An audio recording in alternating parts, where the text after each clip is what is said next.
There's something called the bias of communication, which basically means that whoever controls the channels of communication has an advantage. For thousands of years throughout human history, in the early empires of Egypt, Greece, and Rome, the power of the elite was primarily based on controlling knowledge contained in written form. And when paper was invented, it made writing portable and therefore more powerful. See, whoever controlled the knowledge controlled the people, or at least influenced the system. So with improvements in communication technology, and I think we've seen a few since then, the more powerful the mediums and the people who control them become.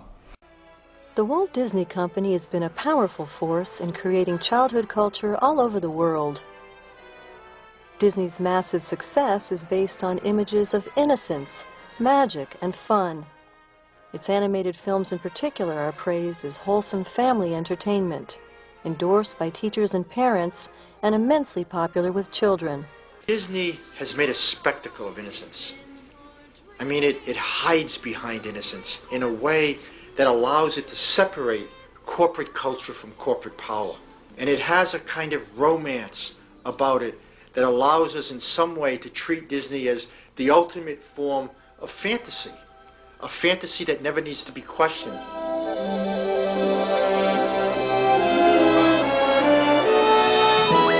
Disney is a transnational media conglomerate, owning TV and radio networks, cable systems, internet sites, music studios, media production companies, magazines, sports teams, theaters, and theme parks.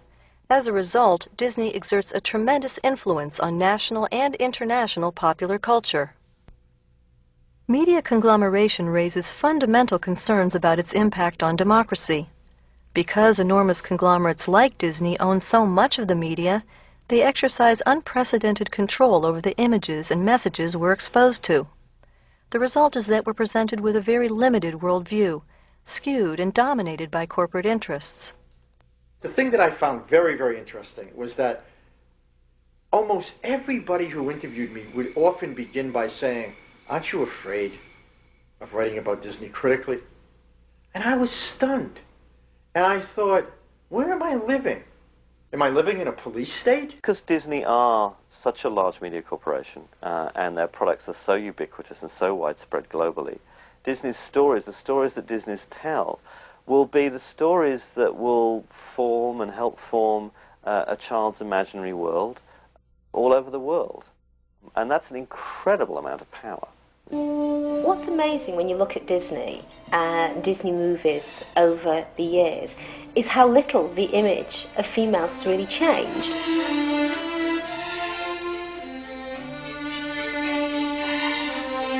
You still have the same highly sexualized female body with the big breasts, the tiny waists, the fluttering eyelashes, the coy expressions, the seductress.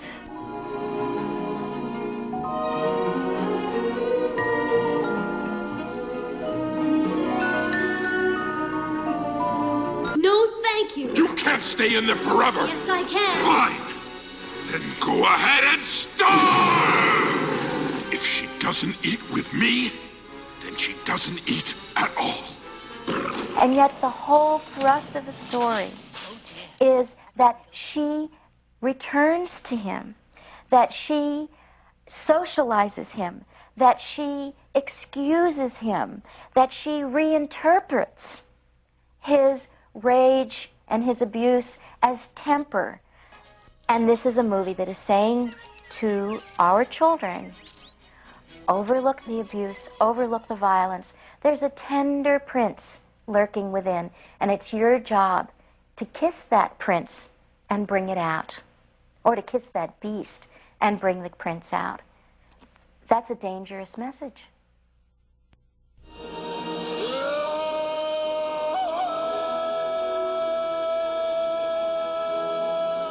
Kids in Africa see it. They see a white man in Africa who's superior, swinging from trees, and they see no Africans. And they see gorillas being the ones they relate to. Is it promoting white supremacy? I never seen any black people in Disney's movie. I can't think of any Disney movies that have black people that are good. Disney has very, very few Asian or Asian American characters in their children's films. And that's probably why the Siamese cats really stand out for me. The question is, what type of stories get invented, circulated, perpetuated in the public imagination, and why? We have no obligation to make history. We have no obligation to make art. We have no obligation to make a statement. To make money is our only objective.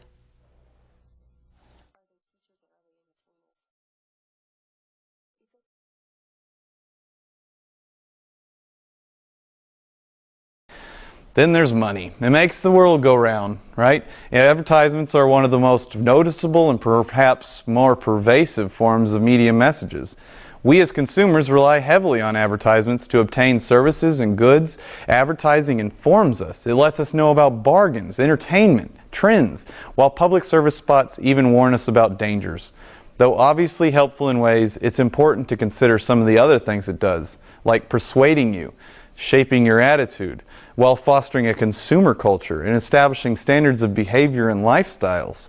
Ads work really hard to get you to feel like you need a product. Just keep in mind that they want your money.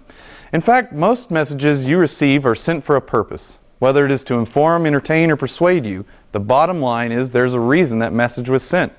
To be able to fully understand messages effectively and to make better use of media, you should have a strong and broad perspective on things. This will allow you to think critically about the messages you receive, because there are implications you should be aware of.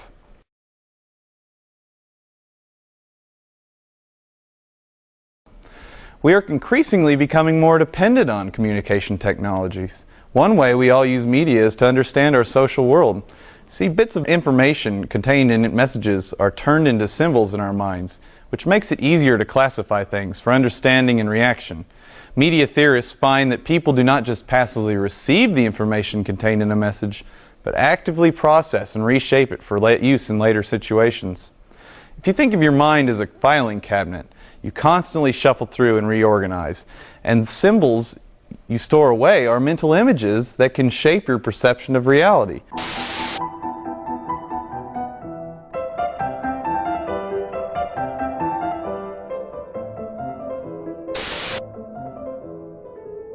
75% of the commercial network television time is paid for by the 100 largest corporations in North America.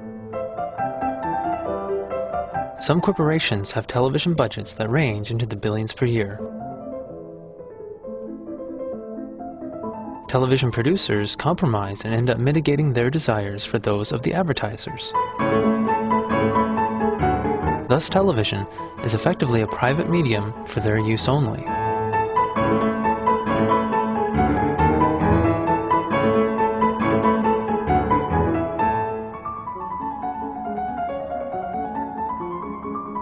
The longer a person watches television, the more easily the brain slips into alpha level, a slow, steady brainwave pattern in which the mind is in its most receptive mode.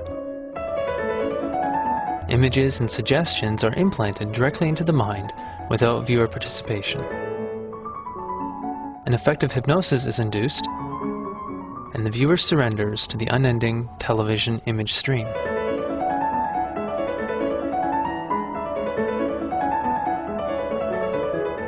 Images of television violence stimulate the fight-or-flight instinct. But since it would be absurd to react to television violence, the viewer suppresses the emotion. Viewers are drawn back and forth on cycles of impulse and suppression. When the set goes off, this stored-up energy bursts forth in frantic behavior commonly associated with childhood hyperactivity.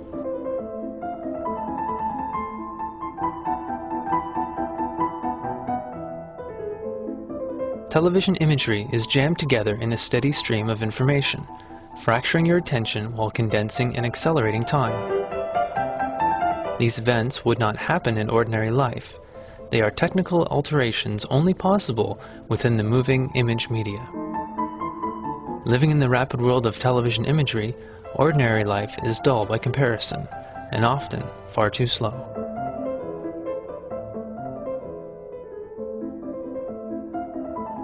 People who immersed in the surrogate reality of television life deal on a daily basis with a reality totally unlike any that has preceded it. The image stream is a steady, mixed-up stream of real, unreal, and semi-real events. All of these events end up merging with each other and becoming just another set of stored imagery that have all similar reality values.